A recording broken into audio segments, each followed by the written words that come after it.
अस्सलाम वालेकुम पेरेंट्स। तैयबा हफीज़ है from study river. Environmental science की लेक्चर सीरीज़ चल रही है और उसमें हमारा लेक्चर 23 है आज। सस्टेनेबल डेवलपमेंट इश्यूज़ वाला चैप्टर है और आज हम पढ़ेंगे energy security and food security. Energy security and food security भी अब हमारा डेवलपमेंट का ही एक इशू है। अच्छा, इसकी energy security and food security का मतलब सिर्फ ये नहीं कि एनर्जी अवेलेबल है या नहीं और फूड आपकी कंट्री में अवेलेबल है या नहीं। इसको आप मल्टीपल डायमेंशन देखेंगे। एनर्जी सिक्योरिटी का मतलब ये होता है 3-4 बातें हैं। सबसे पहले तो ऑब्वियसली अवेलेबिलिटी, कि क्या आपकी कंट्री में एनर्जी अवेलेबल है लाइक आपके पास रिसोर्सेज हैं जिससे आप अपनी एनर्जी की डिमांड को पूरी कर सको। कि मतलब आप लोग क्या इनफ प्रोडक्शन कर सकते हो अपनी कंट्री में, कहीं आपको इम्पोर्ट तो नहीं करनी पड़ रही। दूसरा, अगर वो अवेलेबल है तो क्या आप उसको यूजेबल फॉर्म में कन्वर्ट कर पा रहे हो, मतलब जिस एनर्जी को हम यूज़ कर सकें, जिसको हम प्रोसेस कर सकें। जैसे we have enough resources of coal and petroleum oil, लेकिन हमारे पास कोई इंफ्रास्ट्रक्चर नहीं है, कोई रिसर्च नहीं है, हमारे पास प्रोफेशनल्स नहीं है, साइंटिस्ट नहीं है और वो यूजेबल फॉर्म में हमारे पास अवेलेबल नहीं है। अच्छा, अब अगर वो यूजेबल फॉर्म में है तो क्या एक्सेस है आपको उसकी, क्या मेरे घर तक वो एनर्जी आ रही है, क्या इंफ्रास्ट्रक्चर बिछ गया है। जैसे हमारे बहुत सारे रिमोट विलेजेस हैं, बहुत सारे मार्जिनल एरियाज़ हैं, वहाँ पे इलेक्ट्रिसिटी का सिस्टम ही नहीं है, वहाँ पे एनर्जी पहुँच ही नहीं पा रही। अब पाकिस्तान के अभी भी मोर देन 43,000 विलेजेस जो है उनमें कोई एनर्जी, कोई इलेक्ट्रिसिटी, कोई ऐसा सिलसिला नहीं है। अच्छा, क्या अब आ रही है मेरे डोर स्टेप पे, ट्रांसफार्मर सब कुछ लगा हुआ है, क्या मैं उसको अफोर्ड कर पा रही हूँ? ठीक है, क्या वो अफोर्डेबल है, मतलब क्या मैं उसका बिल दे पा रही हूँ, क्या मैं इस पोजीशन में हूँ कि मैं उसका मीटर लगवा सकूँ, उसका बिल मैं लगवा सकूँ, वो गैस है, वो इलेक्ट्रिसिटी है, वो कुछ भी है।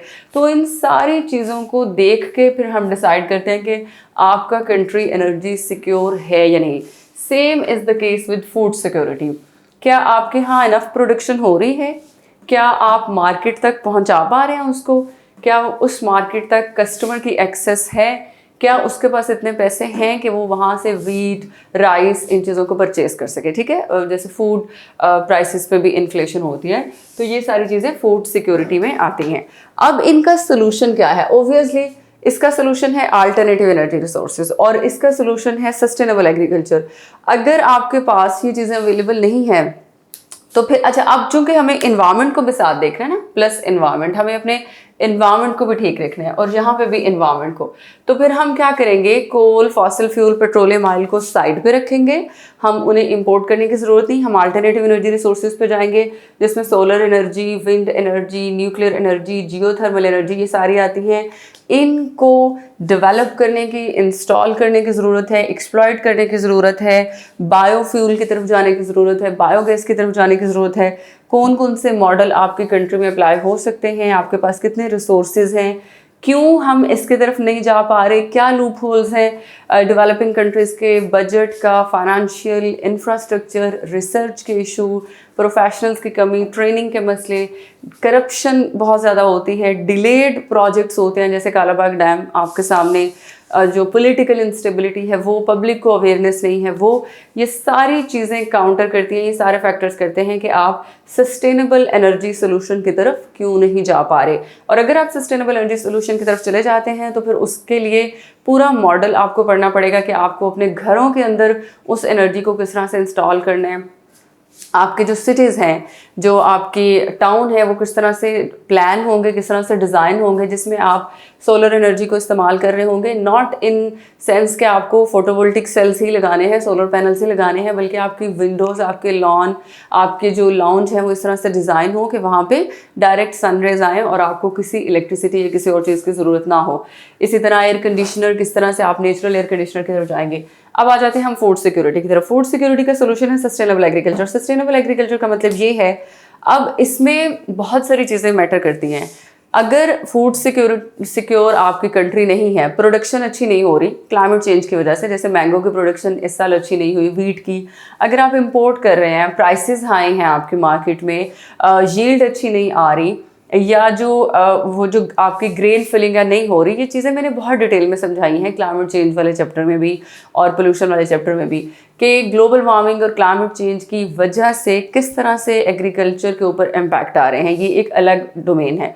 अब आप जब सस्टेनेबल एग्रीकल्चर की तरफ जाएंगे तो आप उन क्रॉप वेराइटीज़ की तरफ जाएंगे जो ड्राउट टॉलरेंट हो, ठीक है, जो ड्राउट टॉलरेंट हो, जो टेम्परेचर टॉलरेंट हो, जो पीएच रेजिस्टेंट हो, जो मॉइस्चर रेजिस्टेंट हो।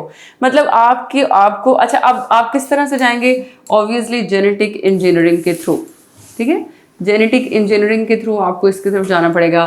फिर आपको हाइब्रिड एग्रीकल्चर की तरफ जाना पड़ेगा, जिसमें आप बहुत सारी क्रॉप को, जेनेटिक इंजीनियरिंग का मतलब ये है कि आप जीन्स को इंसर्ट करेंगे और न्यू क्रॉप वराइटीज़ बनेंगे। क्रॉप रोटेशन की तरफ आपको जाना पड़ेगा, ताकि अगर आप 15 साल के लिए एक फार्म है, उसमें आप वीट को ग्रो कर रहे हैं। अब सपोज वीट को बहुत ज़्यादा नाइट्रोजन चाहिए, अब आप हर साल वीट तो नाइट्रोजन तो ख़त्म हो जाएगी आपके सॉइल से। तो आपको वीट के साथ हर साल एक ऐसी क्रॉप ग्रो करनी है, वो कोई ग्रेन क्रॉप, कोई भी लेगुमिनस क्रॉप्स हो सकती है, जो बहुत ज़्यादा नाइट्रोजन बैक एंटर कर देती हैं आपकी सॉइल में। तो आपको क्रॉप रोटेशन की तरफ जाना पड़ेगा। आपको जो है वो, इसके अलावा बहुत सी और टेक्निक्स हैं, जैसे फॉर एग्जांपल एक जेनेटिक इंजीनियरिंग आप उसको कह लें, कि उसमें अगर आपका टोमेटो है और पोटैटो है तो आप इनको इकट्ठा ग्रो कराएंगे, ठीक है। जी, पोटैटो का स्टेम होगा नीचे इतना और जो ऊपर टोमेटो का स्टेम होगा, इसको जेनेटिक इंजीनियरिंग बोलते हैं। एक ही प्लांट पे आपको टोमेटो भी मिलेगा और पोटैटो भी मिलेगा। इसी तरह देर आर वेरियस जो है वो मेथड्स के सस्टेनेबल एग्रीकल्चर की तरफ आप कैसे जा सकते हैं।